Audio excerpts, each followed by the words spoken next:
हरे Krishna everyone, आप सबका बहुत बहुत धन्यवाद कि आप लोग आज यहाँ पर आए माय आश्रय यूट्यूब लाइव सेशन में। इससे पहले हम लोग क्या करते थे, आपके जो सवाल आया करते थे उनमें से कुछ चुन लिया करते थे और फिर समय के अनुसार कुछ नंबर ऑफ क्वेश्चंस को हम आंसर किया करते थे। लेकिन आप में से कुछ भक्तों का ये निवेदन था कि अगर हो सके तो लाइव सेशन में लाइव ही क्वेश्चंस दीजिए, लेकिन उसमें होता क्या था, थोड़ी क्वालिटी थोड़ी हल्की सी डाइल्यूट हो जाया करती थी। So here now we are equipping ourselves with better quality of technology, ताकि हम और अच्छी क्वालिटी वीडियोस आपके लिए लेकर के आ सकें आज जैसे इस लाइव सेशन में। So let's start. Hare Krishna.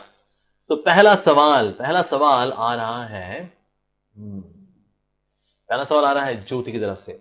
पूछनी है, क्या लड़कियां ब्रह्मचर्य का पालन कर सकती हैं? बिल्कुल कर सकती हैं।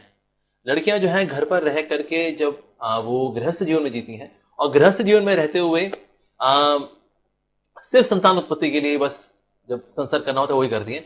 इसके अलावा जो है वो अपनी बॉडी प्योरिटी मेंटेन करती हैं। तो यही माना जाता है that this lady is following ब्रह्मचर्य। तो जिस तरह से पुरुषों के अंदर ऐसे ऑप्शन रहती है दैट दोस हु आर ब्रह्मचारीज कि absolutely there is no sex life is zero. So लड़कियों के केस में भी ये माना जाता है कि ओके, ब्रह्मचर्य के केस में कि अगर वो सिर्फ संतान उत्पत्ति के लिए ही संसर्ग करती है अपने पति के साथ और otherwise they remain absolutely pure, तो हम ये मान के चलते हैं कि हाँ, उन्होंने भी ब्रह्मचर्य का पालन किया, उनको सेम बेनिफिट मिलता है।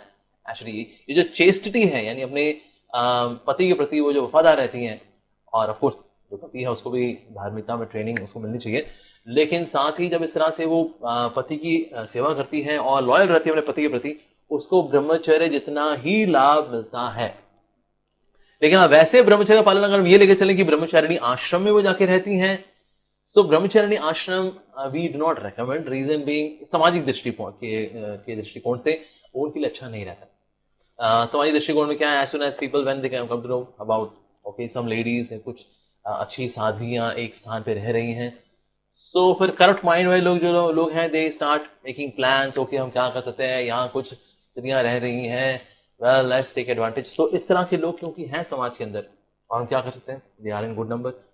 तो ऐसी स्थिति में सामाजिक सुरक्षा के दृष्टिकोण से ब्रह्मचारिणी आश्रम जो है it is not recommended.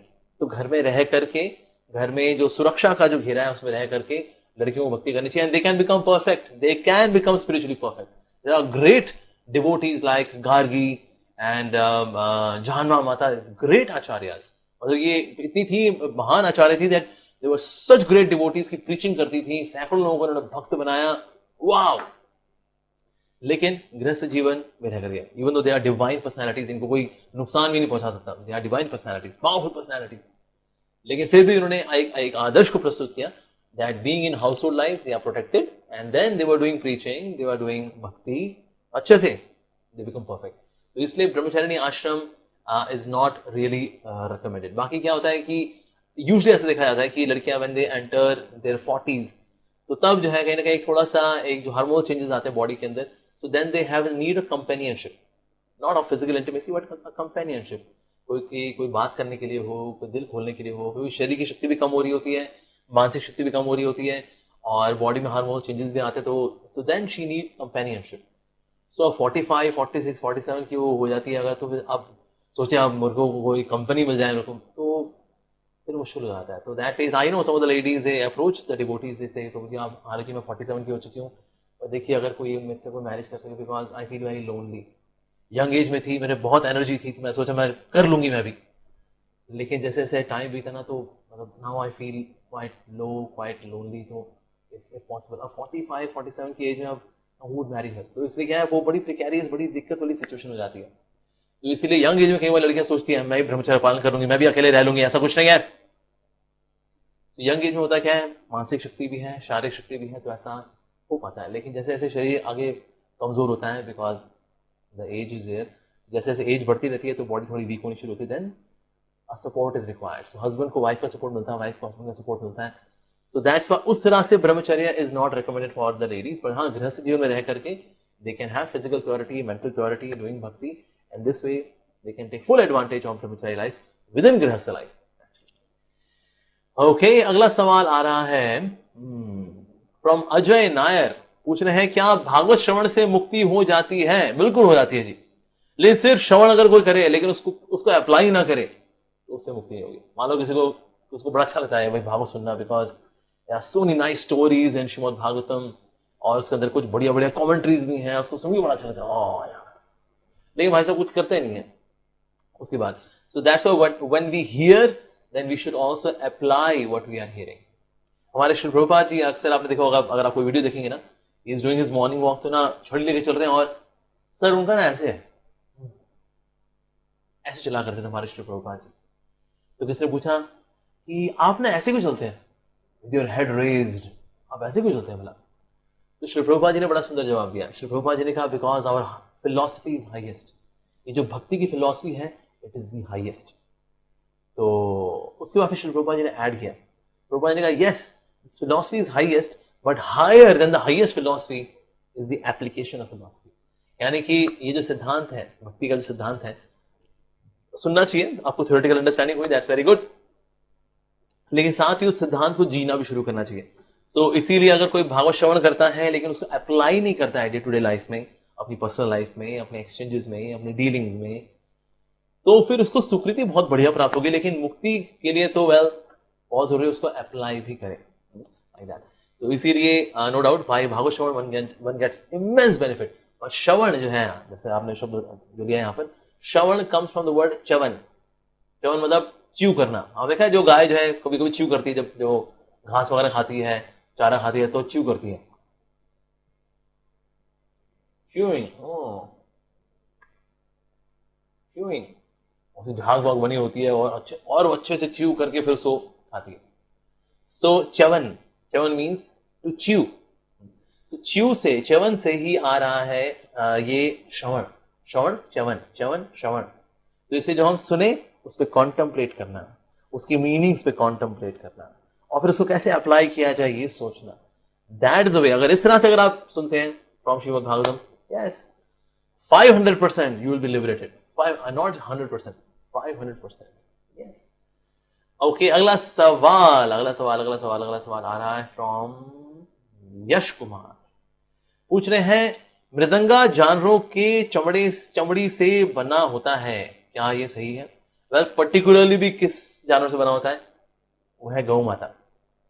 So of course गौ माता जो है जानवर नहीं है, हमारे तो पूजनी है, लेकिन विशेष रूप से उसका जो चमड़ा होता है, गौ माता का चमड़ा, उससे मृदंगा बनाया जाता है। आप पूछे ओह माय गॉड, हमने तो देखा है इस्कॉन टेम्पल्स के अंदर बहुत सारे कीर्तन होता है तो गौ माता के प्रति हिंसा करके।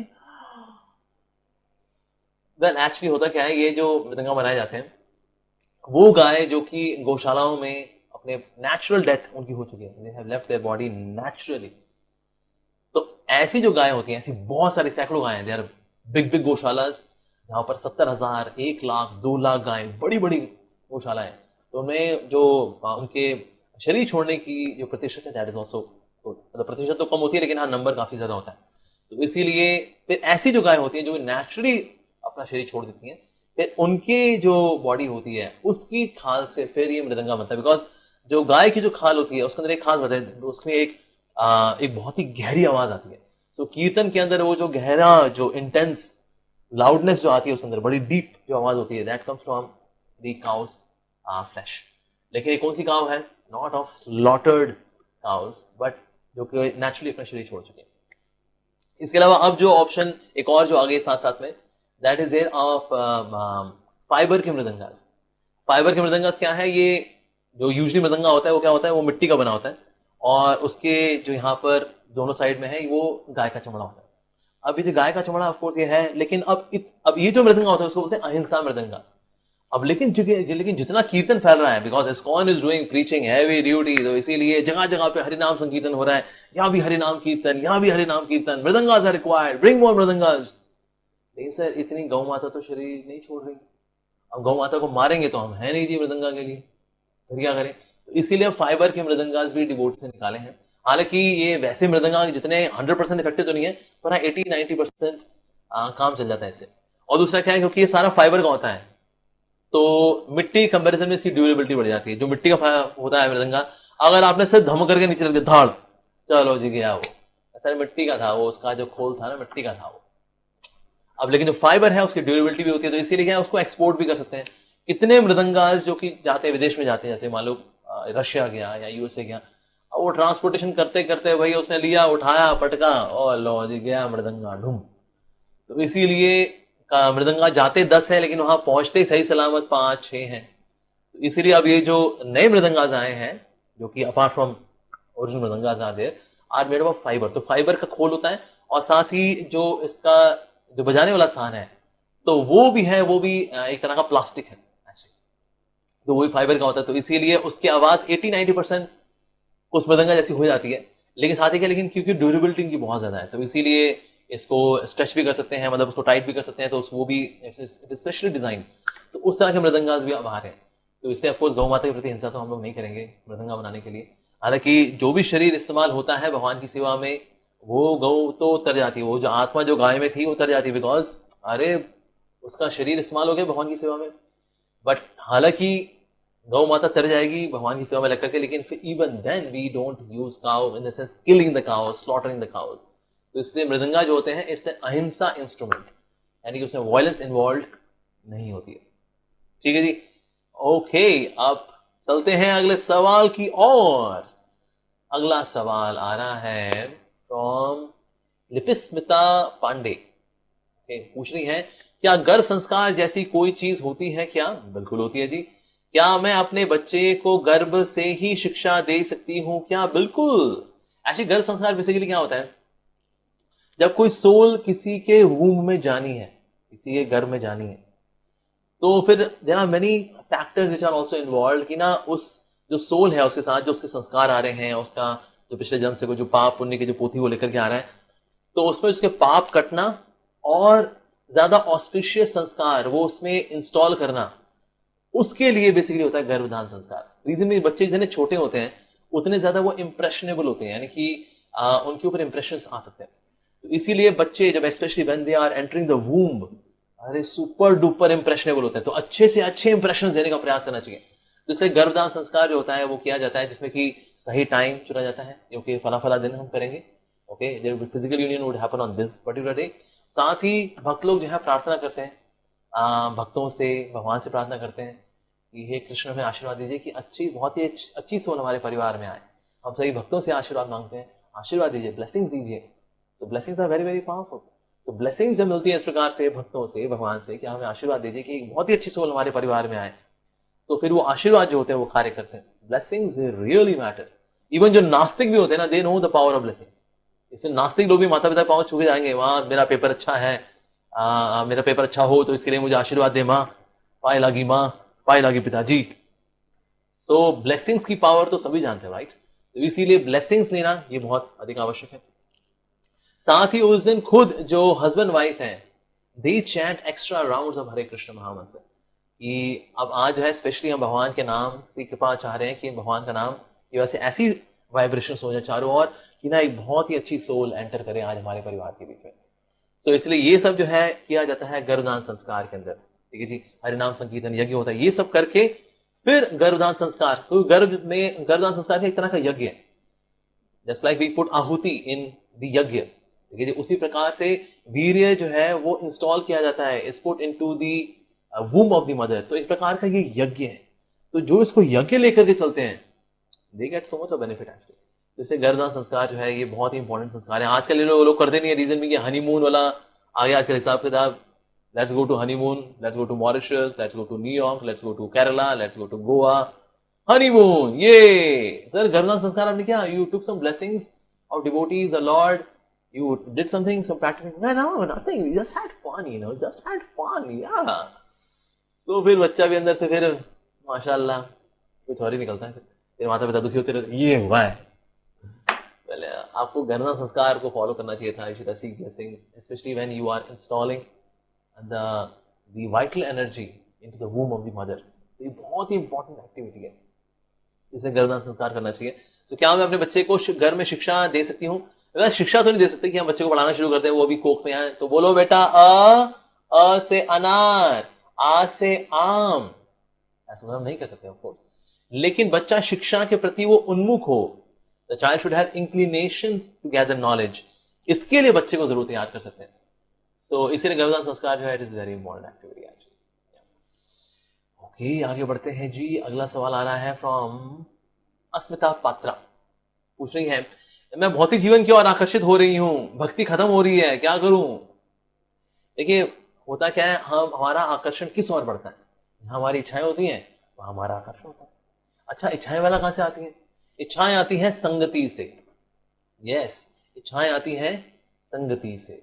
जैसे कई लोग जो दारू पीते हैं ना, दारू पीते भला कैसे पीते रहते हैं? मतलब भले इनके किडनियां खराब हो जाए, डायलिसिस पे आ जाएंगे, फिर भी दारू पीते रहते हैं। क्यों? खूब रमेगा, खूब जमेगा रंग जब मिल बैठेंगे दो यार, आप में और बैक पाइपर। ओह अच्छा, तो ये करेगा क्या होगा? कहता भाई दारू का बड़ा मजा आता है उसमें, दारू पीते साथ में मजरा कथा करते हैं, या सोडा के साथ पियेंगे, हम गर्म पानी के साथ पियेंगे, उसको चने की दाल के साथ खाए पियेंगे, पूरा मदिरा कथा करते हैं ये। ओह, तो वो कड़वी चीज भी जो है अच्छी लग रही होती है लोगों को। Why? Because they are doing in संगति। तो सेम भक्ति के साथ भी, भक्ति में हम जब भक्तों के साथ में रह करके जब भक्ति कर रहे होते हैं तो उसका इंपैक्ट ये पड़ता है कि हम भक्ति को ज्यादा रेलिश करते हैं। और संगति से क्या आती है? इच्छाएं। मटेरियलिस्टिक व्यक्ति का संग करके आपकी इच्छाएं वैसी हो जाएंगी, स्पिरिचुअल व्यक्ति का, स्पिरिचुअलिस्टिक व्यक्ति का अगर आप संग करते तो आपकी इच्छाएं वैसी हो जाएंगी। तो इसीलिए हमारी जो इच्छाएं हैं they get impacted by association. तो आप चाहते हैं कि आपकी स्पिरिचुअल इच्छाएं बढ़े, तो इसके लिए आपको स्पिरिचुअलिस्ट का संग बढ़ाना पड़ेगा। सो इसीलिए खूब जमेगा रंग जब मिल बैठेंगे सारे हरि के भक्त, और हरि की चर्चा करेंगे, हरि कथा करेंगे, नॉन मजरा कथा ऑफ कोर्स, हरि कथा करेंगे। तो ये करके वास्तव होता है then we get spiritual inspiration. फिर मन करता है yes, let's go for more and more bhakti, why not, my goal is to become spiritually perfect. फिर ये इच्छाएं आएंगी। तो इसीलिए I would recommend you Asmita कि आपको डिवोटी एसोसिएशन, स्पिरिचुअल एसोसिएशन को बढ़ाना चाहिए। हो सकता है आपका घर कहीं ना कहीं दूर हो जहां आप स्पिरिचुअल एसोसिएशन ना ले पा रहे हो, सो एटलीस्ट कम से कम यूट्यूब की हेल्प लीजिए, और कई बहुत अच्छे इस्कॉन के डिवोटीज हैं, उनसे आप श्रवण कर सकते हो, और इस तरह से उनसे सुन करके भी ना बहुत प्रेरणा मिलती है। Like that, no doubt. ये पर्सनल एसोसिएशन जो होते हैं जहां हम बैठ करके सुनते हैं, उसका तो खैर कुछ बराबरी है ही नहीं। लेकिन अगर ऐसा नहीं भी कर पा रही हैं because of lockdown, because your home is quite away from your local ISKCON temple, well then you can take association through virtual medium, that means YouTube, it can be some such platform। तो आप ऐसा करेंगे तो निश्चित रूप से आपकी spiritual इच्छाएं स्ट्रॉन्ग होगी, और आपकी जो मटेरियलिस्टिक इच्छाएं हैं वो होंगी। देखिए, मटेरियलिस्टिक एसोसिएशन, मटेरियलिस्टिक इच्छाओं में, मटेरियलिस्टिक लाइफ के अंदर लोग अल्टीमेटली दुखी पाते हैं। तो इसीलिए go for spiritual association, spiritual desires, and become spiritually perfect. ठीक है जी, आगे बढ़ते हैं। अगला सवाल है फ्रॉम अभिनव मंगलम। देखिए क्या पूछ रहा है जी। मैं इंटरनेशनल बैडमिंटन प्लेयर हूं, मैं भक्ति कैसे करूं? तो बैडमिंटन खेलो, या बैडमिंटन नहीं खेलते तो हरे कृष्णा कर लो। Very simple. ऐसा है नहीं बैडमिंटन खेलते हुए आप 24 घंटे बैडमिंटन ही खेलते रहते हो, ऐसा तो है नहीं। सो जब बैडमिंटन नहीं खेल रहे हैं then you can chant Hare Krishna, as simple as that. बाकी ऑफ कोर्स आपके बैडमिंटन जो खेलने आए हुए हैं उनको थोड़ा सा भगवान के बारे में बताइए, जब वो भी थक के बैठ जाते हैं, आओ तुम्हें थक गया यार, अभी थक गया, आओ तो कुछ बताता हूँ तुमको मैं, and then you explain something about Krishna, about soul, about purpose of life, about bhakti। So आप ये कर सकते हैं अभिनव। So in this way you can cultivate all those who are badminton players। यार बैडमिंटन खेलते रहो, उसके लिए बनाई नहीं है, इन साथ साथ में यार और भी कुछ करना है, सिर्फ ये खेलते नहीं रहना। सो ये कर सकते हैं, और इस तरह से आप इंटरनेशनल बैडमिंटन प्लेयर भी हैं, तो इंटरनेशनली आप you can make somebody a devotee of Krishna. Wow, so you have already got a very good platform for educating others in bhakti। Lucky you। Alright, आगे बढ़ते हैं जी। अगला सवाल आ रहा है रोहन सॉल्यूशंस।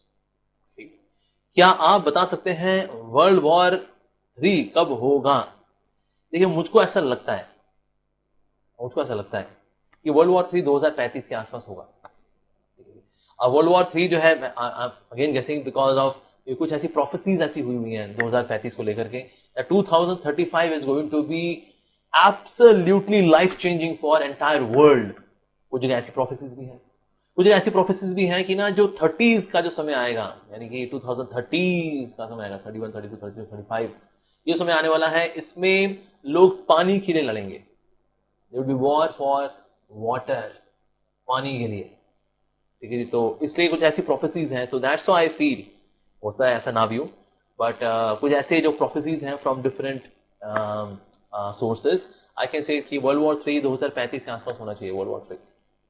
पर वर्ल्ड वॉर 3 जो है to be very good for spirituality, because materialistic life जितनी भी है ना, इसका जो प्लेटफॉर्म है वुड बी डिस्ट्रॉयड। ये बड़ी बड़ी स्काई स्क्रैपर बिल्डिंग जिसमें हम CEO, CFOs और बोर्ड ऑफ डायरेक्टर्स बनकर ही घूम रहे हैं, और इसलिए we don't have time for spirituality, you know. ऐसे ना आपका बहुत सारा टाइम होने वाला है, क्योंकि जब ये बिल्डिंग जब मैदान हो जाएगी और मैदान में मिट्टी में पूरी तरह से मिल जाएगी तो आप क्या करेंगे? वह तो उस वक्त तो फिर एक ही ऑप्शन बचेगी नहीं, तो कुछ है करने को नहीं, तो क्या करेंगे फिर? हरे कृष्णा करेंगे। सो 2035 में ऐसा मुझे लगता है, हो सकता है आगे भी हो सकता है उससे पहले भी हो जाए, क्योंकि कब किसका दिमाग सटक जाए कुछ नहीं पता। पता लगा नॉर्थ कोरिया में भाई साहब बैठे हैं और उन्होंने सोचा बस इनफ इज इनफ, निकालो न्यूक्लियर वेपन, लगाओ उसकी सुतली में आग। कुछ भी हो सकता है। चाइना कोई कभी गर्म हो गया, चिंगपिंग जी गला उनका दिमाग खराब हो गया, बस enough is enough with India man, let's go for it. कब क्या हो जाए कुछ नहीं पता वैसे तो, पर लगता है मुझे कि 2035 के आसपास होना चाहिए। Although it would be very good for the world, materially would be destroyed, but spiritually it would be renaissance, यानी कि पुनरुत्थान का समय होगा। और वह जब स्पिरिचुअली लोग अपलिफ्ट हो जाएंगे ना, तो मटीरियल जो ग्रोथ है अपने आप आ जाती है। स्पिरिचुअल प्रोग्रेस के पीछे भी चलती है मटीरियल प्रोग्रेस, तो संसार में उन्नति वगैरह सब बढ़िया हो जाएगी, everything would be back provided spiritually people become nice and deep. So that is Rohan solution ji हमारा, हम तो यही सोल्यूशन दे सकते हैं, by chanting Hare Krishna the world can become peaceful, especially after world war 3। Okay आगे बढ़े जी, आगे अगला सवाल आ रहा है स्टडी प्लस से आ रहा है अगला सवाल। हरे कृष्णा प्रभु जी, क्या स्टॉक मार्केट में ट्रेडिंग करना भी गैम्बलिंग में आता है? प्लीज बताइए, क्योंकि मैं यही करता हूं। देखिए, एक तो है कि ना ट्रेडिंग ऑफिस में आप वहां काम करते हैं तो वो तो गैम्बलिंग में नहीं आता, पर एक है कि ना आप वहां के क्लाइंट हैं, मतलब कि आप वहां पर पैसा इन्वेस्ट और वहां से विड्रॉ वगैरह करते हैं, एंड देयर आर चांसेस कि भाई आपका पैसा डूब जाए, एंड देयर आर चांसेस कि आपका पैसा मल्टीप्लाई हो जाए। सो वो फिर जो है गैम्बलिंग के अंदर आ जाता है। पर इन केस अगर आप ट्रेडिंग के अंदर कुछ ऐसी जगह पे इन्वेस्ट करते हैं जहां पर ये फॉर श्योर आपके रिटर्न्स आने ही आने, देन फिर वो गैम्बलिंग में नहीं आता। पर in case you are investing in some company और समथिंग लाइक दैट, सो जहां पर चांसेस है दैट यू गेट मनी और यू विल लूज मनी। तो होता क्या है, जहां पर ये बात आती है यू मे गेट मनी और यू विल लूज मनी, तो इसमें क्या एक स्पेकुलेशन आ जाती है, पता नहीं यार पैसा आएगा नहीं आएगा, लग तो रहा है यार मार्केट में, यार ये ना मार्केट उड़ जाएगी ना तो बढ़िया रहेगा वैसे। अब ये जो स्पेकुलेशन मैं कर रहा हूं, this leads to forgetfulness of God, ये रिकमेंडेड नहीं है। तो इसीलिए अगर आप इन्वेस्ट करते हैं स्टॉक मार्केट में, वहां जहां पर फॉर श्योर आपके रिटर्न्स कंफर्म है and you are thinking of the lord very comfortably, then it is fine. लेकिन जहां देयर आर चांसेस कि आपको पैसा आ भी सकता है, जा भी सकता है, आ भी सकता है, जा भी सकता है, फिर वो गैम्बलिंग में आ जाता है। ठीक है, ओके अगला सवाल लेते हैं फ्रॉम रोहित एंटरप्राइज। अच्छा जी, रोहित एंटरप्राइज क्या पूछ रहे हैं, देखें। प्रभु जी, आपसे कैसे बात करें? ये बात करने का बहुत बढ़िया माध्यम है वैसे तो, आप बात कर सकते हैं। Otherwise you can come to ISKCON Dwarka in case if I am there, और मेरे पास अगर कोई सेवा वगैरह नहीं हुई, usually I am busy with Zoom classes और से सम यूट्यूब सेशंस और सम टेंपल मैनेजमेंट और मीटिंग समझ। अगर मैं वैसे रहा तो ऑफकोर्स मैं नहीं मिल पाऊंगा, हो सकता है आपसे कुछ समय के लिए at least, you have to wait, but yes you can come to ISKCON Dwarka and I will try to meet you. Hare Krishna. Okay आगे बढ़ते हैं जी, अगला सवाल आ रहा है फ्रॉम अभी चौधरी। विग्रह सेवा में जो प्राण प्रतिष्ठा की जाती है वो मायावादी कहते हैं कि ये वेदों में नहीं है, इसे कैसे समझें? वेल, फिर शायद उन्होंने वेद जो है पूरे नहीं पढ़े। एक्चुअली वेद क्या है, वेदों के अंदर देयर आर वेरियस सेक्शंस, उसके अंदर आते हैं ब्राह्मण भी आते हैं।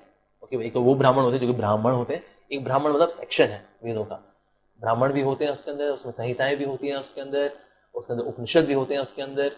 तो इसके अंदर सब आता है बेसिकली। इसके अंदर संहिता जो होती है basically they are for the brahmacharis, जो ब्राह्मण होते हैं they are for the grihasthas, अरण्यक भी होते हैं they are for the vanaprasthis, और जो उपनिषद होते हैं दे आर फॉर द सन्यासी। तो इस प्रकार से ये पार्ट है इसका, ठीक है जी, वेदों का। लेकिन वेद जो है, वेद बेसिकली है क्या, वेद इज अ पार्ट ऑफ श्रुति शास्त्र, ठीक है जी। श्रुति शास्त्रों में ही एक और शास्त्र भी आते हैं, उनको बोलते हैं पंचरात्र, ठीक है जी। तो उसमें आगम शास्त्र में आते हैं पंचरात्र, तो उसमें ही एक सेक्शन है वो आता है Narada Pancharatra. Narada Pancharatra is primarily dedicated to deity worship, यानी कि भगवान के प्राण प्रतिष्ठा करके भोग कैसे लगाना है, भगवान को उठाना कैसे है, भगवान को श्रृंगार कैसे करना है, ये सारी डिटेल्स उसके अंदर दी गई हैं। तो अगर किसी मायावादी ने उसको नहीं पढ़ा हुआ तो ठीक है, कोई बात नहीं, आपने नहीं पढ़ा होगा, पर इसका मतलब ये नहीं कि वो चीज है ही नहीं, है। इनफैक्ट डीटी वर्शिप के बारे में even in 11th canto of Shrimad Bhagavatam के अंदर भी there comes one section known as Uddhava Gita, तो उसके अंदर भी भगवान श्री कृष्ण जो है डीटी वर्शिप के बारे में बता रहे हैं उद्धव जी को, so that is also there. In fact Shrimad Bhagavatam में पूरे केस स्टडी है that how Dhruva he made a beautiful deity with mud से भगवान विष्णु का सुंदर से डीटी बनाए, उनको भोग लगाया करते थे और ध्यान भी किया करते थे। सो डीटी वर्शिप जो है इवन शास्त्रों में नहीं है, वेल है, बिल्कुल है। अब किसी ने वेद अगर ठीक से नहीं पढ़े होंगे तो वेल उसमें हम क्या कर सकते हैं, लेकिन भगवान की प्राण प्रतिष्ठा करके और उनको उनकी सेवा करना डीटी वर्शिप की फॉर्म में इट इज गिवन। इनफैक्ट द्वापर युग के अंदर तो सेल्फ रियलाइजेशन का तरीका यही था, डूइंग डीटी वर्शिप। सो भगवान को बहुत ही ऑपुलेंट ऑफरिंग्स दी जाती थी, पूजा अर्चना करना, this is how people would worship the Lord. और ये करके people would become spiritually perfect। जैसे इवन जो पांडवास हैं उसमें युधिष्ठिर महाराज जो यज्ञ वगैरह किया करते थे, so he would do extensive deity worship, उसके बाद फिर एक्सटेंसिव दान देना the brahmanas to the needy people, भर भर के दान करना। This is how people used to do spirituality in Dvapara Yuga. तो इसलिए अगर कोई नहीं जानता द्वापर युग के बारे में तो हम उनके लिए प्रार्थना कर सकते हैं, ऐसे मायावादियों के लिए कि जो कि नहीं जानते कि वेदों में एक्चुअली डीटी वर्शिप के बारे में डिटेल में डिस्क्रिप्शन आता है कि डीटी वर्शिप बना हमें कैसे करनी चाहिए। तो इट इज देयर। कुछ तो बोलते हैं भाई ये प्राण प्रतिष्ठा वाला कैसे हो जाएगी, ये देखिए क्या मतलब, देखिए प्राण क्या है, प्राण तो एक तरह की वायु होती है बॉडी के अंदर है, इसमें समान वायु भी होती है और इसमें अपान वायु भी होती है और साथ में प्राण वायु भी होती है, इस प्रकार से 5 वायु होती है जी। तो क्या हम प्राण वायु घुसा रहे हैं क्या हम संज्ञा वायु के अंदर? कुछ ऐसे हमारे क्यूटी पाई लोग हैं, कुछ ऐसा वो सोच लेते हैं। And then they question about pran pratishtha, भाई प्राण प्रतिष्ठा तो प्राण डाले जा रहे हैं क्या, फिर वो जिंदा हो जाएंगे क्या? अरे बाबा, प्राण प्रतिष्ठा जो है इट्स अ सिंबॉलिक टर्म कि ना the presence of the Lord is invoked in the deities, उसको बोलते हैं प्राण प्रतिष्ठा। नॉट दैट कि उसमें प्राण वायु हम जनरेट कर देंगे, प्राण वायु हमारे अंदर होती है, जैसे हमारी बॉडी के अंदर है 5 काइंड ऑफ वायुज, जो कि कुछ हमारे देखती है, कुछ हमारे रेस्पिरेटरी ऑर्गन्स को देखती हैं, इसमें कुछ वायु देखती है हमारे जो बोवल मूवमेंट्स हैं उनको देखती हैं, कुछ जो है हमारे हार्ट को देखती हैं, कुछ हमारे मस्कुलर मूवमेंट्स को देखती हैं, तो इसीलिए ये वायु हमारी बॉडी में होती है, इनमें से प्राण वायु होती है। पर बोले प्राण प्रतिष्ठा मतलब प्राण वायु को इंस्टॉल किया जा रहा है, नहीं सर जी नहीं, ऐसा नहीं है बाबा।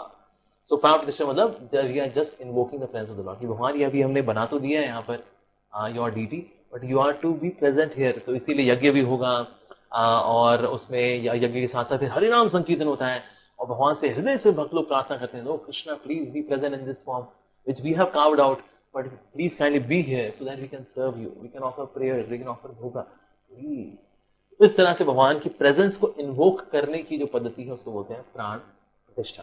तो मायावादी लोग नहीं जानते तो कोई बात नहीं, क्यूटी पाई है हमारे मायावादी, तो इसलिए आए थोड़ा हमारे इस्कॉन टेम्पल में, हमको बताएंगे कैसे करते हैं प्राण प्रतिष्ठा। ओके, आगे बढ़ते हैं। अगला सवाल आ रहा है फ्रॉम गौरव श्रीवास्तव। हरे कृष्ण प्रभु जी, क्या लेदर से बनी चीजें पहन सकते हैं? वेल, पहननी तो नहीं चाहिए। एक बार आप ना लेदर इंडस्ट्री में कहीं होंगे, एक लेदर की कोई फैक्ट्री होगी ना, उस लेदर की फैक्ट्री में हो गया, आपका खुद का मन नहीं करेगा यार मैं क्या पहन रहा हूं। The way they are killed, the way the flesh, जो उनका जो स्किन है, is separated from the rest of the organs, बाकी ऑर्गन्स को कैसे डिस्पोज ऑफ करते हैं और फिर ये चमड़ा जो होता है फिर उसको ड्राई करते हैं, इसको प्यूरिफाई करते हैं विद केमिकल्स एंड ऑल, इससे फिर आपके लेदर की जैकेट्स बनती हैं, इससे फिर आपके लेदर के शूज बनते हैं। इतनी वॉयलेंस के बाद ये चीजें बनती हैं, तो इसलिए लेदर जो है हमें कभी नहीं पहनना चाहिए। मतलब मंदिर, ऐसा नहीं कि मंदिर में नहीं पहनना, बस बाकी जगह पहन सकते हैं। No, we should not use leather at all. हमें क्या हक है किसी के लाइफ के साथ इस तरह से खेलने का? I seen some of the sheeps को पहले तो बड़ा ब्रूटली उनके ऊपर से जो वूल है वो निकालते हैं और निकालते उनके मतलब, और इतना क्लोजली निकालते हैं कि स्किन से जो है वहां ब्लड निकल रहा होता है उनकी, और तड़प रही होती है वो, और इसमें जो मर जाती हैं, चलो मरी गई है तो चलो इसका लेदर भी इस्तेमाल कर लेते हैं। ओह गॉड, दिस इज पैथेटिक। इतना ज्यादा हम हिंसा वाला कैसे कर सकते हैं? तो इसीलिए लेदर की हमें चीजें इस्तेमाल नहीं करनी चाहिए, ना लेदर के पर्स, ना लेदर की बेल्ट, ना लेदर के शूज, ना लेदर की जैकेट।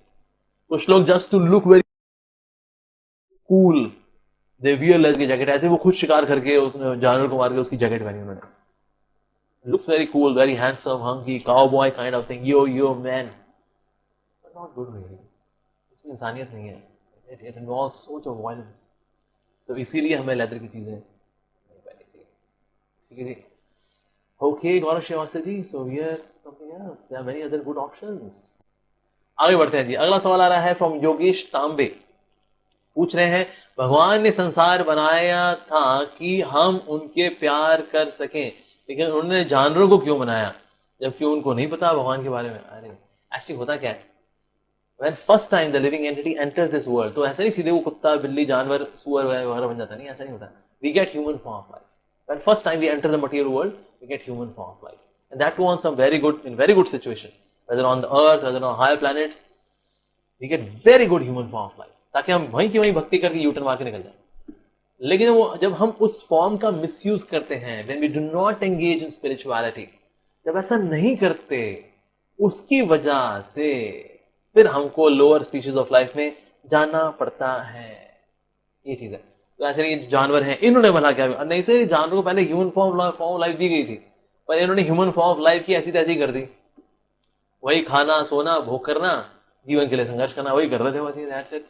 ठीक है, फिर इसके लिए तो हमने फिर जानवर की योनि बनाई हुई है जी, आप कर लो फिर, ईटिंग स्लीपिंग मेटिंग डिफेंडिंग, इसके लिए तो फिर जानवर की योनि है, कर लो फिर, ऑल द बेस्ट। सो शुरू में हम जानवर नहीं बने थे, we all get human form of life when we first time enter the material world. ठीक है जी। अगला सवाल आ रहा है फ्रॉम जतिन राठौर। ओके, पूछ रहे हैं कंसिस्टेंट कैसे रहें, स्टडी या किसी भी कार्य में कंसिस्टेंट कैसे रहें? वैसे तो ना there are 3 modes, mode of goodness, mode of passion, mode of ignorance, सत्वगुण रजोगुण तमोगुण। इनमें कंसिस्टेंसी का जो गुण है, कंसिस्टेंसी वाला, वो है सत्वगुण। रजोगुण में क्या होता है, रेस्टलेसनेस आती है। जैसे आप मान लो पढ़ रहे हो, आप पे रजोगुण बहुत ज्यादा है, तो मन भागेगा यहाँ वहां, मन यहाँ, मन वहां, इसको देखा उसको देखा, फोन उठाया, यार व्हाट्सएप चेक, फिर आपने इसको रख दिया, फिर पढ़ने बैठ गए, फिर सोचा यार चलो यार एक आधी यूट्यूब पे वीडियो देख लेता हूं। ये क्वालिटी है रजोगुण की बेसिकली। तो रजोगुण में क्या है, आप पढ़ नहीं पाते because you are so restless. तमोगुण में आप जो पढ़ाई कर रहे होगे तो पढ़ते पढ़ते पढ़ते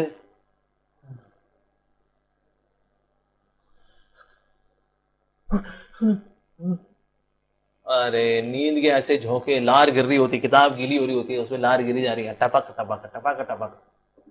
ये तामसिक स्टडी होती है। या किताब खोली नहीं जी तभी जमाई आई, हाँ जब भी मैंने खोली किताब तभी निकली जमाई। तो इसीलिए वो होता है तामसिक स्टडी। साथ जो सत्वगुणी स्टडी होती है ना, दैट इज कंसिस्टेंट। उसमें आपको समझ भी आ रहा होता है, आप पढ़ भी रहे होते हो और आपको एब्जॉर्ब भी हो रहा होता है वो, और आपको अच्छा लगता है। That kind of study is very relishing. तो इसलिए अगर आप चाहते हैं रिलिशिंग वाली पढ़ाई हो, कंसिस्टेंट वाली पढ़ाई हो, तो उसके लिए आपको पढ़ाई करनी चाहिए तो सत्वगुण में पढ़ाई करनी चाहिए। अच्छा, तो अब बात आती है सत्वगुण वाला कैसे बढ़ाया जाए। सत्वगुण बनाने का बहुत ही आसान तरीका है। आपकी बॉडी के जो 9 गेट्स हैं, 1 2 3 4 5 6 7 8 9, बॉडी में 9 गेट्स हैं। बॉडी के 9 gates they are like USB ports. तो इनमें आप जोन सा मोड एक्सपोज करेंगे, उसी मोड से आप अफेक्ट हो जाएंगे। आप सात्विक देखेंगे, सात्विक सूंघेंगे, सात्विक खाएंगे, सात्विक सुनेंगे। ठीक है जी, ये तो 7 हो गए where we take the input. तो नीचे के जो 2 हैं वो तो एक्सक्रीटरी ओपनिंग्स हैं, पर नीचे सत्वगुण अपने आप होगा। अगर आपका ऊपर सत्वगुण चल रहा है तो नीचे सत्वगुण अपने आप होगा, आपके एक्सक्रीशन में कोई दिक्कत नहीं आएगी। कॉन्स्टिपेशन का मतलब ये, आप कुछ बहुत ज्यादा मसालेदार चटकारेदार मैदे वाली चीजें खाते हैं, जंक फूड बहुत ज्यादा खाते हैं, तो फिर वो सीमेंट बन जाता है, फिर आपका वो पेट खुल नहीं रहा जी, ओहो ये तमोगुण हो गया आपके हाथों में, क्योंकि यहाँ आ गया ना लोअर मोड्स वाला खाना, तो नीचे भी कौन सा आ जाएगा, लोअर मोड। तो इसीलिए you should increase mode of goodness in you by having food which is more in mode of goodness। ऐसा आपको खाना चाहिए। और फिर जितना ज्यादा आपके जो ये 9 यूएसबी पोर्ट्स हैं बॉडी के, इनमें आपको मोड ऑफ गुडनेस को एक्सपोज करना चाहिए। बेस्ट स्पिरिचुअल मोड, यानी देखें तो भगवान को देखें, सूंघें तो भगवान को के जो फ्लावर्स हैं या अगरबत्ती है उसको सूंघें, चखें तो भगवान का प्रसाद चखें, सुने तो भगवान के नाम का कीर्तन सुने या हरि कथा सुने। हाँ, तो जब ये इस प्रकार से होगा तो then you are affected more with the higher mode actually, and then you can be consistent in whatever you do, whether your studies or whatever you are doing, you'll be more consistent actually। ठीक है Jatin, so all the very best, be more sattvic and bhakti can give सात्विकता। Okay, अगला सवाल आ रहा है from ऋषिक पांडे। क्या हमारे शास्त्रों में मिलावट है, ऐसा इस्लामिक स्कॉलर्स कहते हैं? हाँ जी, हमारे कुछ शास्त्रों में मिलावट है। जैसे फॉर एग्जाम्पल मनु संहिता, मनु संहिता के अंदर लिखा है कि स्त्रियों के बारे में, स्त्रियां तो ऐसी होनी चाहिए, उनको पीट के रखना चाहिए, उनको धूम मचा के रखना चाहिए। यहाँ कुछ जगह लिखा है शूद्र जो है वो तुमको छू ले तो तुमको स्नान कर लेना चाहिए। इस तरह की चीजें जो है हमारे शास्त्रों का हिस्सा कभी नहीं थी। ये मैकॉले, विलियम ड्यूक, इस तरह के कई लोग थे जो कि इंडिया में आए। ये इंडियन स्कॉलर जो कि संस्कृत जानते थे, इनको लेकर गए अपने देशों में, वहां पर बिठा करके they instructed that put this kind of thing, put this kind of thing, make a verse which mentions like this, and heavy duty amount of money was given to these people, जो कि scholar थे but they were greedy for money as well. और फिर of course in case they have to save their lives they have to change. तो इस प्रकार से interpolation हुआ है। हाँ जी, इंटरपोलेशन हुआ है इन स्क्रिप्चर्स लाइक मनु संहिता, इसमें इंटरपोलेशन हुआ है। तो इसलिए कई लोग जो है मनु संहिता को लेकर के बहुत हाईलाइट करते हैं, मनु संहिता में देखिए ऐसा लिखा हुआ है, क्या ये है Sanatan Dharma? Manu Samhita is now completely changed, completely change, मतलब बहुत इतना चेंजेस आ चुके हैं, हो चुके हैं। माय गॉड, अफकोर्स उसके अंदर आज भी कुछ अच्छी इंस्ट्रक्शंस है नो डाउट मनु संहिता के अंदर, लेकिन साथ में मिलावटी नॉलेज भी है जिससे कि लोगों का फेथ जो है वो सनातन धर्म से उठ जाए। इससे कुछ ना कुछ मिलावट तो हुई हुई है। ऐसे ही महाभारत के अंदर भी हम देखते हैं, वैसे शास्त्रों में लिखा है that there are 1 lakh verses in Mahabharata, लेकिन अभी अगर हम काउंटिंग करेंगे ना तो 1,10,000 के आसपास आते हैं, यानी कि सम वर्सेस आर बीइंग एडेड कि भाई हमारा भाई थोड़ा हम भी फला फला देवी देवता के भक्त हैं, उनका भी श्लोक एक आध डाल दो यार। इंटरपोलेशन हुई हुई है, लेकिन जहां इंटरपोलेशन नहीं हुई है वो कौन से शास्त्र है? वो है भगवद गीता एंड भागवतम। श्रीमद् भागवतम के ऊपर 19 कमेंट्रीज लिखी हैं आचार्यों ने। तो हर बार क्या भागवतम की जो इंटेग्रिटी वो बनी रहती है, 18,000 श्लोक, 18,000 श्लोक, 18,000 श्लोक, 18,000 श्लोक, एंड वो वर्सेस भी है, वर्सेस पे कमेंट्री भी है। तो इसीलिए भागवतम की जो इंटेग्रिटी है वो बनी रही। रीजन बीइंग सबसे ज्यादा कमेंट्रीज उसी पे लिखी गई, तो इसलिए श्रीमद् भागवतम जो है वो रिलायबल है। श्रीमद् भगवद गीता के जो 700 श्लोक हैं वो इंटैक्ट है, तो इसलिए Bhagavad Gita is as it is. तो इसीलिए हाँ, अगर आप चाहते हैं कि आप अनएडल्टरेटेड पार्ट और हाईएस्ट पार्ट जो एक्चुअली परिपक्व, जो पकवा फल है स्क्रिप्चुरल नॉलेज का, that is in Shrimad Bhagavad Gita and Shrimad Bhagavatam. तो इसलिए वो पढ़ना चाहिए। बाकी शास्त्रों में यस टू सम एक्सटेंट मिलावट वगैरह की गई है by some of the Englishmen who came to India to brainwash people about their सनातन धर्म। तो मिलावट हुई है, बिल्कुल हुई है जी। सो दैट मीन्स यहाँ तो ऐसा इस्लामिक स्कॉलर्स कहते हैं, बिल्कुल सही कहते हैं, लेकिन होता है इस्लामिक स्कॉलर्स ये ना बताएं कि ना उसके पीछे इंटेंशन क्या थी। होता है इसलिए बताया भाई मिलावट हुई हुई है, इसलिए हमारे पास आ जाओ यार, और क्या, इसलिए हो सकता बताते हो। लेकिन हाँ, इसकी सही अंडरस्टैंडिंग ये है, it was done with that intention कि ना लोगों का फेथ टूटे सनातन धर्म में, and then they can come to us. तो चाहे वो क्रिश्चियन मिशनरीज हो या फिर दूसरे मिशनरीज हो, इस्लामिक मिशनरीज हो, they sometime do this. Okay, आगे बढ़ते हैं जी अगले सवाल में। अगला सवाल आ रहा है फ्रॉम फुल मस्ती क्लब। क्या बात है, व्हाट एन आईडी। हरे कृष्ण प्रभु जी, मेरा नाम अंशुल है। ओके अंशुल जी, हमारी सक्सेस लॉ ऑफ कर्मा पे डिपेंड करती है क्या? यस, लॉ ऑफ कर्मा का मतलब ये है कि ना whatever actions we have done, तो उसके रिएक्शंस हमको मिलते हैं in the form of success of failure. पर इसका मतलब ये नहीं है कि हम कुछ भी ना करें। अब ठीक है भाई, जो मिलना है फिर तो मिलना ही है, फिर अब आराम करते हैं बस। अब लाओ जी सोफा लाओ, सोए, लाओ मेरी नेटफ्लिक्स से मूवी देखूं, मैं मूवी देखते देखते फिर मैं हायर बिकम टॉप नॉच गाय। इसका मतलब ये भी नहीं है। एक्चुअली दो तरह के एक्सट्रीमिस्ट हैं, एक होते हैं कर्मवादी, एक होते हैं भाग्यवादी।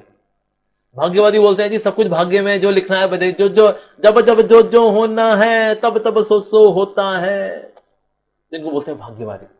और दूसरे होते कर्मवादी, यार ये सब कुछ हमारे हाथ में है, लॉ ऑफ अट्रैक्शन, अगर शिद्दत होना तो जो पाना चाहो पा सकते हो। इनको बोलते हैं कर्मवादी। तो ये दो एक्सट्रीम्स हैं, कर्मवादी, भाग्यवादी। ये दोनों ही अनरियलिस्टिक है।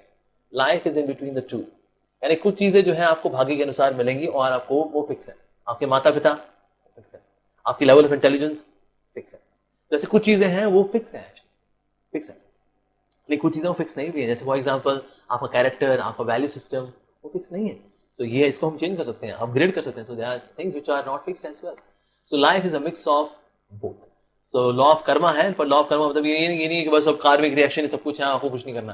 नहीं, अभी आप जो करेंगे उसका भी कार्मिक रिएक्शन फिर आगे जाके आपको मिलेगा। अभी आप जो भुगत रहे हैं या जो भी आप पा रहे हैं, व्हाटएवर प्लस और माइनस, ये भी आपने पहले किया था, उसका फल आज मिल रहा है। लेकिन इस फल को एग्जीक्यूट करते हुए you can invest by making choices, right kind of choices, so in future you get the right kind of result as well. So in this way law of karma is there, but again we should be dutiful as well at the same time. अगला सवाल आ रहा है from Rishiraj Gupta. Rishiraj Gupta पूछ रहे हैं मृत्यु का डर कैसे खत्म करें? वेल बहुत सिंपल है। नो दैट कि मृत्यु असल में है क्या। मृत्यु असल में ना एक कपड़ा बदलने की एक्टिविटी है। कपड़ा बदलना, जैसे हम भाई अब जैसे रात को हम सोने के लिए जाएंगे तो ये कपड़ा उतार देंगे और फिर पूरा जो लोग नाइट गाउन पहनते हैं रात के कपड़े पहनते हैं कैसे, या कपड़ा फट गया तो नया कपड़ा पहन लिया, सिंपल। उस तरह से जब ये कपड़ा जो प्रोटीन का बना कपड़ा है, जब प्रोटीन का बना कपड़ा जो है खराब हो जाता है तो फिर हमें क्या करना पड़ता है, फिर आत्मा कहती है पहले कपड़ा चेंज किया जाए। That's it, death is just changing of the clothes. जब ये क्लोथ के चेंज होने पे दिक्कत नहीं होती तो ये क्लोथ के चेंज होने पे दिक्कत क्यों हो रही है? रीजन बीइंग हम अपने आप को ये मानते हैं कि मैं ये ही हूं। हम ये नहीं है, हम इसके अंदर रहते हैं। ये जो फ्लैश है, जो प्रोटीन का बना हुआ है जो फ्लैश है, हम इसके अंदर रहते हैं, हम ये नहीं है। तो इसलिए ये जो कपड़ा है ये भी छोड़ना पड़ता है। खराब हो गया ना, फटफुट गया, झुर्रियां उर्रियां आ गई थी, मोतियाबिंद हो गया था, बस एक दिन फिर भगवान की इच्छा से as per the law of nature शरीर छोड़ना होता है and then we get a new body. तो इस प्रकार से जो है मृत्यु से नहीं डर लगा। रीजन भी you know that you are deathless. आत्मा क्या है? It is deathless. हमको मृत्यु आती ही नहीं कभी, वी नेवर डाई। आत्मा को कभी मृत्यु आती नहीं है। नो दैट कि you are never going to die. Body छोड़नी पड़ती है कभी कभी। ऐसी डेथ तो हालांकि बॉडी की भी नहीं होती। रीजन भी जो चीज मरी हुई है वो मर कैसे जाएगी? Anything which is already dead, जैसे मोबाइल फोन है, अगर ये ऑलरेडी डेड है ये मरेगा कैसे? It is already dead. तो बॉडी क्या है? कैल्शियम, मैग्नीशियम, फॉस्फोरस, फैट, ये तो है। तो ऐसा होता है जिंदा फैट, मरा हुआ फैट, जिंदा कैल्शियम, मरा हुआ कैल्शियम? नो, कैल्शियम तो मरा ही हुआ है, फॉस्फोरस तो मरा ही हुआ है, फैट तो मरा ही हुआ है। तो मरी हुई चीज दोबारा कैसे मर जाएगी? तो इसीलिए बॉडी की भी डेथ नहीं होती, ठीक है जी। सोल की भी डेथ नहीं होती, सोल तो इटर्नल है। शरीर की डेथ भी नहीं होती बिकॉज शरीर पहले से मरा हुआ है। This body is still a dead body. ये बॉडी अभी भी डेड बॉडी ही है, ठीक है। But why it appears to be moving? Why? Because living. Why? Because इसके अंदर आत्मा है। जैसे मेरा कुर्ता जो है, why it appears to be moving? Why? Because इसको जो पहनने वाला है वो लिविंग है, इसीलिए। लेकिन अगर मैं इसको छोड़ दूं व्हाट, तो जो है थान में पड़ा हुआ था, दैट्स इट। उस तरह से ये जो प्रोटीन से बना हुआ जो शरीर है ये अभी भी डेड बॉडी है। जिस तरह से कुर्ता अभी डेड है but appears to be moving. But why is it moving? Because the person inside this kurta is moving. Similarly ये कपड़े के अंदर भी आत्मा रहती है because the soul is living. इसीलिए जो है कि ये कपड़ा जो है प्रोटीन का बना कपड़ा, हम इससे अटैच हो जाते हैं। हम लोग हम बोलते हैं ये मैं हूं, फिर मेरी मृत्यु होगी, फिर मैं मर जाऊंगा, कपड़ा चेंज होना है, दैट्स इट, मेरा न्यू कपड़ा। और फिर ये घटिया क्वालिटी कपड़ा छोड़ करके अरे एकदम फ्रेश ताजा बॉडी, ठीक है जी। तो इसीलिए ये लेके चले मृत्यु is nothing but changing of the clothes. तो इस तरह से then you can conquer the fear of. और फिर जब मृत्यु जब आनी है तब आएगी ना।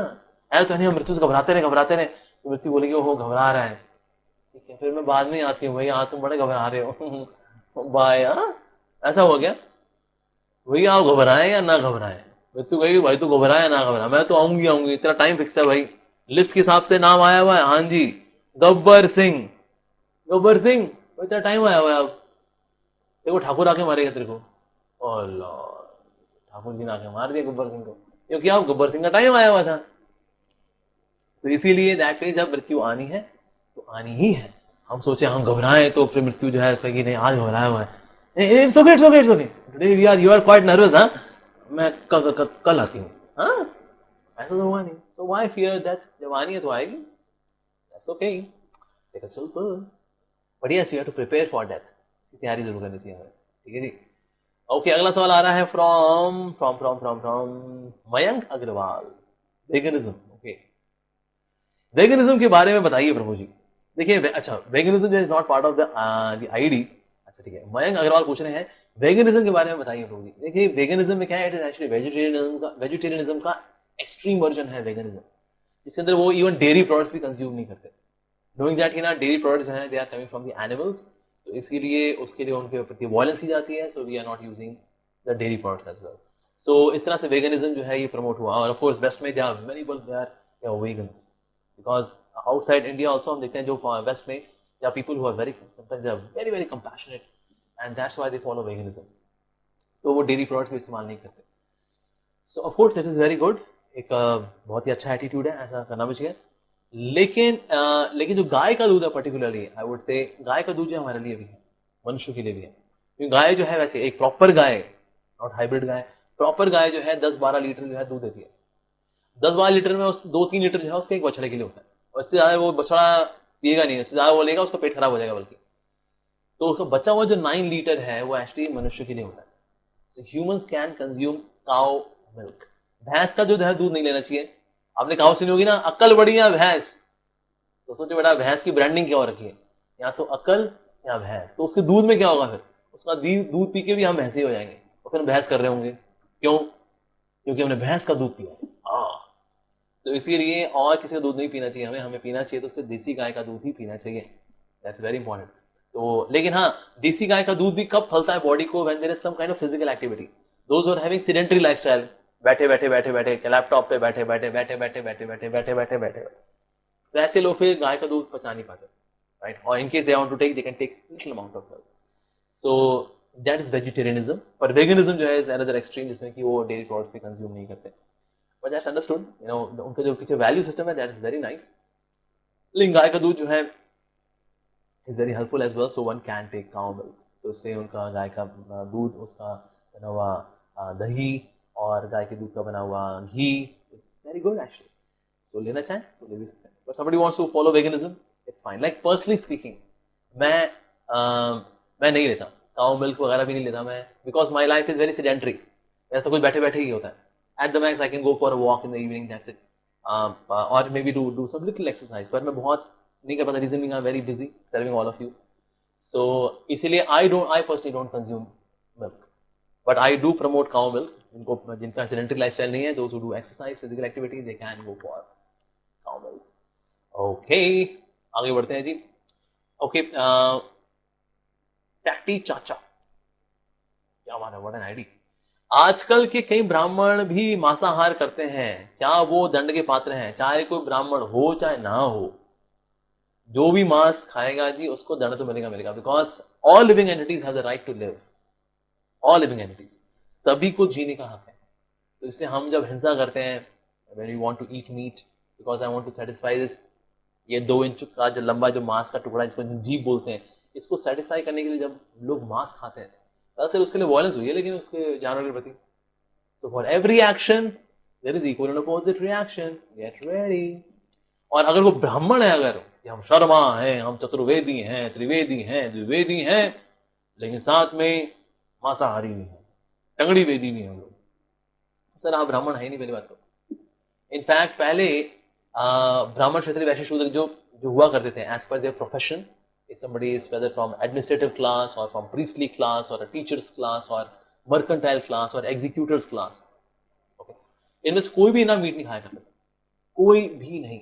Only Kshatriyas when they are, जब इमरजेंसी है, इनके they are in the jungle, they are on the war front, कुछ भी खाने को नहीं है, अब उनका सारा अनाज वगैरह खत्म हो चुका है, then in extreme situation they can go for some minimal meat eating, इस तरह से था, because they are meant to protect, इस प्रकार से। बट नॉट दैट कि ना ये हमें हम खोले भाई, आइए जी आइए, हमने मीट शॉप खोले हुई, आइए आइए, बहुत बढ़िया मीट मिलते हैं यहाँ पर। Like I used to stay in gold market long time back, gold market पूरा बना ही meat shop, people would come for seek kebab and all that, rumali roti, so much of violence. इसीलिए meat eating should not be done. चाहे को बोले भी हम ब्राह्मण हैं, या को बोले I am not a Brahmin, we should not consume meat. ठीक है जी। मांस का मतलब ये माम अंश, मेरा अंश, यानी कि आज मैं तेरे को खा रहा हूं, कल तू मेरे को खाइए। तो इसीलिए मीट हमें नहीं खाना चाहिए, it is not good for us. और इनफैक्ट इससे बीमारियां भी होती हैं, मीट खाने से, मीट खाने से बीमारी भी होती है, बिकॉज हमारी बॉडी मीट ईटिंग के लिए बनी भी नहीं है। सो इसीलिए ऑफकोर्स मीट ईटिंग पे we have a detail video, इसको अलग से हम लेंगे, वेरियस थिंग्स पे, how we are suppose to consume more vegetarian food, we'll have a detail video on that some other time, but yes one should not consume meat. आगे बढ़ते हैं जी। विज सर, एलियन के एग्जिस्टेंस को आप कैसे देखते हैं? ऑफ कोर्स बिल्कुल होते, एलियंस होते हैं, वी आर 100% श्योर, बिल्कुल होते हैं जी। हालांकि हमने एलियन अभी तक वही देखे मूवी में ना, जो बड़ा सा चेहरे वाला, उसकी ऐसी आंखें, कंचे जैसी आंखें, उसके पतले पतले हाथ, उसकी पतली पतली टांगे, उसका बड़ा सा पेट बाहर आया, ओह जादू जादू, जादू, और वो ऐसी बातें कर रहा हूँ, एलियन एलियन, तो ये तो खैर बहुत ही परवर्टेड और बहुत ही ज्यादा नैरो माइंडेड अंडरस्टैंडिंग है एलियंस की। पर no doubt there are aliens, aliens मतलब जो कि हमारे पृथ्वी के बाहर रहने वाले जीव हैं। There are living entities on the other planets as well. जैसे हमारे भूर भुआ इसके ऊपर के स्वर्ग लोग भी हैं, ठीक है जी, और इसके ऊपर और ऊपर के प्लैनेट्स में हेवनली प्लैनेट्स के और ऊपर उसमें फिर महार लोग भी हैं, उसमें उसका तपो लोग भी हैं, जनु लोग भी हैं, और ब्रह्म लोग भी हैं। हमारे नीचे भी अतल तला अतल रसातल तलातल रसातल महातल, ये हमारे नीचे भी हैं। So that they are there. तो इसीलिए प्लैनेट्स हैं और वहां लोग रहते भी हैं, हमारे ऐसे लोग हैं, and they have got better bodies to enjoy life, material existence, materialistic life. So 14 planetary systems, not just 14 planets, 14 planetary systems भी है जहां हमारा हबल टेलीस्कोप नहीं देख पाता। हबल टेलीस्कोप की अपनी रेंज है ना, तो इसलिए वो हम देख ही नहीं सकते हैं एक्चुअली। सो इसलिए वहां पर लोग रहते भी हैं। yes. अब किसी प्लैनेट से अगर कोई मान लो आ जाता है और हमने यहाँ सोचते कि okay alien and all that, फिर then we have various kind of movies being made जहां वो एलियन बड़ा अजीब सा दिखता है, तो उसके टेंटिकल्स होते हैं और टेंटिकल से किसी को मार रहा होता है, किसी को मार रहा होता है। Like long time back I saw the movie the thing, तो उसमें ऐसे ही हुआ, ही हैज गॉट टेंटिकल्स और वो किसी के में जाकर के ट्रांसम्यूटेशन कर लेता है और रेप्लिकेट कर लेता है सेल्स को। ये क्या, अब ये सब मेंटल स्पेकुलेशन से आ रहे हैं जितनी भी मूवीज हैं, वेदर एलियन, एलियन कोवेनेंट और द थिंग और द क्वाइट प्लेस, ऐसी कई सारी मूवीज बनाई गई हैं ऑन एलियंस, लेकिन ये सब क्या मेंटल स्पेकुलेशन पे बेस्ड है, ठीक है। सो एलियंस हैं, that means there is life on the other planets, ऐसा है। और उसके कुछ हिंट हमको मिलते रहते हैं, जैसे कि वर्ल्ड वॉर 2 जब हुई थी, वर्ल्ड वॉर 2 के समय में कुछ जर्मन जो फ्लाइट जो प्लेन्स थे, they saw some lights which were chasing them and they were very fast, मतलब आगे जाएंगी पीछे आएंगी, they were very fast actually. और ये सिर्फ एक ने नहीं, कई सारे जो पायलट्स उन्होंने देखा, they were discussing, they had a meeting कि हमने वो क्या चीज देखी, how can something fly so swiftly so fast. तो ऐसे बहुत सारे हैं। ऑफ कोर्स एलियंस के ऊपर we'll have a separate video, but yes, but there is life on other planets. Okay, अगला सवाल आ रहा है मिष्टी से, बच्चे खेल कूद पढ़ाई और भक्ति को कैसे संतुलन में लाएं? कल खेलकूद के समय में खेलकूद करें, पढ़ाई के समय में पढ़ाई करें और भक्ति के समय भक्ति करें। जैसे early in the morning they can chant Hare Krishna, ठीक है जी, और उसके बाद फिर अपना स्कूल जाएं, स्कूल से वापस आए, दे कैन थोड़ा खेल कूद भी करें, थोड़ा खेलने कूदने जा करके बाद फिर पढ़ाई भी करें। कॉलेज में है या स्कूल में है तो वहां पर कॉलेज में अपना लाइब्रेरी पढ़ाई कर सकते हैं, that option is also there. तो इस प्रकार से उनको रेगुलेट करना पड़ेगा। On the weekend of course they can have खेलना भी चाहे खेल भी सकते हैं, भक्ति भी कर सकते हैं, they can come to temple as well. तो इस तरह से we have to plan out, you have to make a schedule as per your convenience, कि आपका लाइफस्टाइल कैसा है, so accordingly you can decide, ठीक है जी। यश पूछ रहे हैं, अगला सवाल आ रहा है, प्रभु जी अगर आत्मा मरती नहीं तो आबादी क्यों बढ़ रही है, क्या नई आत्माएं बन रही हैं? नहीं एक्चुअली क्या, देखिए आबादी के ऊपर कोर्स तेरे प्रॉपर वीडियो हमने बनाया हुआ है ऑलरेडी, हालांकि कुछ लोग इससे डिसएग्री भी करते हैं, नो डाउट। पर अगर आप देखें ना, एक्चुअली आज नहीं आत्माएं बढ़ी जा रही हैं, तो आत्माएं पैदा हो रही हैं। अब how many souls are there? There are infinite number of souls. How many souls? There are infinite number of souls. Usually होता क्या, हम क्यों मानते हैं कि ना आबादी बढ़ रही है, क्योंकि ना एक वो क्लॉक बनी हुई है, उसमें आ रहा है टिक टिक 1, टिक टिक 2, टिक टिक 3, उसमें ना वो बढ़ी जा रही है। पर क्या इस क्लॉक का कोई वाईफाई कनेक्शन है हॉस्पिटल से, कि बच्चा पैदा होता है तो फिर वहां बटन दबा देते हैं तो फिर वो इसमें आ जाता है, वो रिफ्लेक्ट होता है, तो फिर इतनी आबादी हो गई है? ये सिर्फ एक बैटरी से चलने वाली क्लॉक है जिसमें कि आबादी आ रही है कि भाई हर एक क्षण में एक बच्चा पैदा हो रहा है। तो ऐसा एज्यूम करके हम एक क्लॉक चलाए हुए तो हम ले रहे हैं यही आबादी, ये संख्या हो रही है। आबादी बढ़ी हुई क्यों इसलिए नजर आती है, रीजन भी क्या है, जो हमारे शहर है दिल्ली मुंबई, जो कि ना which are the cities of opportunities, तो यहाँ पर क्या है, हर रोज 2000 लोग आकर के बस रहे हैं, आ रहे हैं, नए नए घर बन रहे हैं, लोग बस रहे हैं। That is thousands and lakhs of people are coming to this area। इसलिए हम दिल्ली में देखते हैं, now there is NCR area, अब एनसीआर में फिर द्वारका भी आ गया, गुड़गांव भी आ गया, फरीदाबाद भी आ गया, नोएडा भी आ गया। So it is growing. अब मुंबई है, मुंबई में नवी मुंबई आ गया, थाने आ गया, तो ये उसके नेबरिंग एरिया में भी डेवलपमेंट हो रही है, because people are coming and joining this places. अब हम ऐसे देखते हैं, हम देखते हैं ओ मैन पॉपुलेशन बढ़ रही है यार। लेकिन आपको जान के हैरानी होगी, इंडिपेंडेंस से लेकर के अभी तक more than 7 lakh villages have disappeared। 7 lakh villages have disappeared, मतलब कि वहां लोग रहा करते थे बियाबान, बियाबान। तो वो लोग कहाँ गए, धरती खा गए, इनको आसमान निकल गया, क्या हुआ क्या? These people they get shifted to the cities, लोग सिटीज में आ गए। अब सिटीज में लगता है वाह अरे जनसंख्या बढ़ गई, जनसंख्या बढ़ गई। जनसंख्या कहाँ बढ़ रही है भाई, ये सिर्फ लोग शिफ्ट हो रहे हैं one from one place to another place, that's it. उसके पास क्या रिसोर्सेज कम पड़ रहे हैं, पानी कम पड़ रहा है, अनाज कम पड़ रहा है, आपको ब्लैक मार्केटिंग की वजह से भी पानी अनाज कम पड़ रहा है, अनाज कम पड़ रहा है, पानी कम पड़ रहा है, लैंड रिसोर्सेज कम पड़ रहे हैं, ऑयल कम पड़ रहा है, हो पॉपुलेशन बढ़ रही है, पॉपुलेशन बढ़ रही है, तो हमें लगता है वो पॉपुलेशन बढ़ रही है। और हमारे अच्छा और कैसे आते हैं, पॉपुलेशन कैसे बढ़ रही है, वो जनगणना वाले आते हैं हमारे घर में, पर क्या हर साल आते हैं? मैं अपना एक्सपीरियंस बता रहा हूँ, मैं दिल्ली में करीब 25-30 साल से रह रहा हूँ, हमारे घर में कहीं 2-3 बार ही आया वो, और फिर नोट करके वो चले गए। और कितनी बार तो वो बाहर से चले आते हैं कि यार इस बार वो सेम ही होगा दैट्स इट, और आते हैं मालूम उनकी जनगणना में आ भी गया भाई, हाँ एक्स्ट्रा लोग आ गए भाई, पर actually it is just a shifting happening from one place to another place, it is just the shifting happening, that's it. तो इसीलिए दैट इज ऐसा लगता है वो जनसंख्या बढ़ रही है, वो जनसंख्या बढ़ रही है।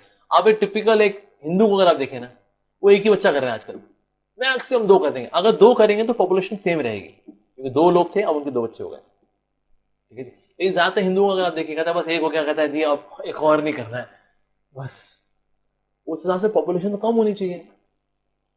सपोज मुस्लिम्स हैं, they are very optimistic having to have children, पर लेकिन अगर आप ओवरऑल देखें ना, पॉपुलेशन ऐसे बढ़े जा रही है, वेल ऐसा नहीं होने वाला, और लगता है हमें पॉपुलेशन बढ़ जा रही है, पर ऐसा एक्चुअली ऐसा नहीं कि नहीं पॉपुलेशन बढ़ जा रही है, नहीं ऐसा नहीं है, ऐसा नहीं है एक्चुअली। सो इसीलिए पॉपुलेशन बढ़ना जो है, पॉपुलेशन बढ़ रही है, एक इल्यूजन है।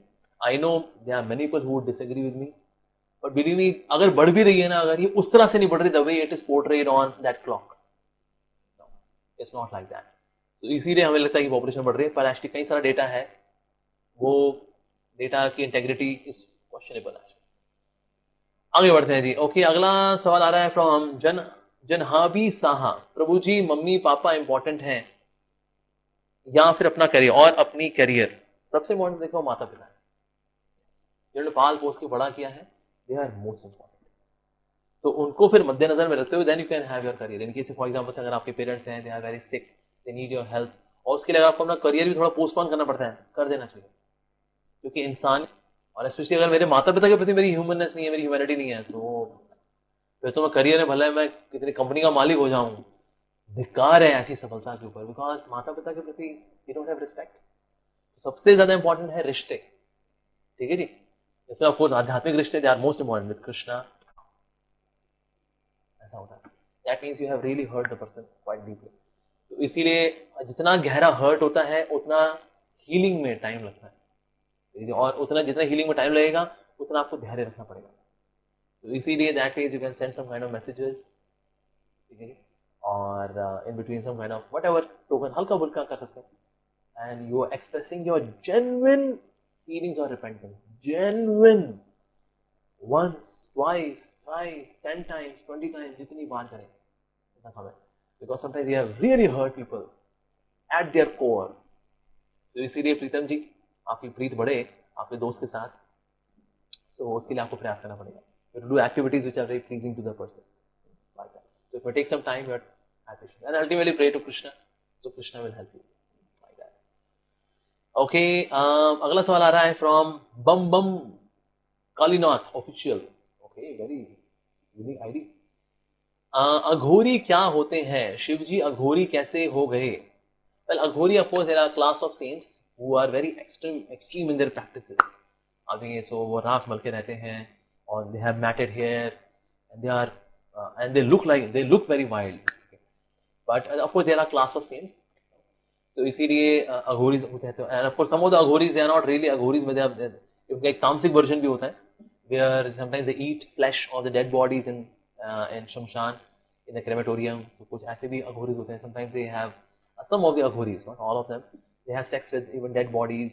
Some of them they are after some kind of तामसिक विद्या, कुछ ऐसे भी अघोरीज होते हैं। So अघोरीज में क्या बहुत वैरायटी है। So इस तरह से Aghoris are there and they claim to be devotees of Lord Shiva, and they say क्योंकि ना शिव जी ही अघोरी है। Well, शिव जी अघोरी नहीं है, शिव जी is meditating on the name of the Lord, he is sitting straight, और कैलाश में जो है वो ध्यान लगा रहे हैं। तो इससे कभी कभी जो है, because there are people who have Aghori inclinations, तो फिर क्या करते हैं, क्या करें यार, शिव जी को थोड़ा सा अघोरी में यार लपेटो यार, उनको भी लेकर के आओ, तो उनके हाथ में गांजा पकड़ा देंगे। I seen some of the photographs जिसमें शिव जी हैं, उनकी दाढ़ी मूछ लगाई हुई है और साथ में वो अपना चिल्लम पी रहे हैं। कौन से शास्त्र में लिखा है जी शिव जी चिल्लम पिए? None. But I've seen some of the posters made by these aghoris or some of the similar kind of followers.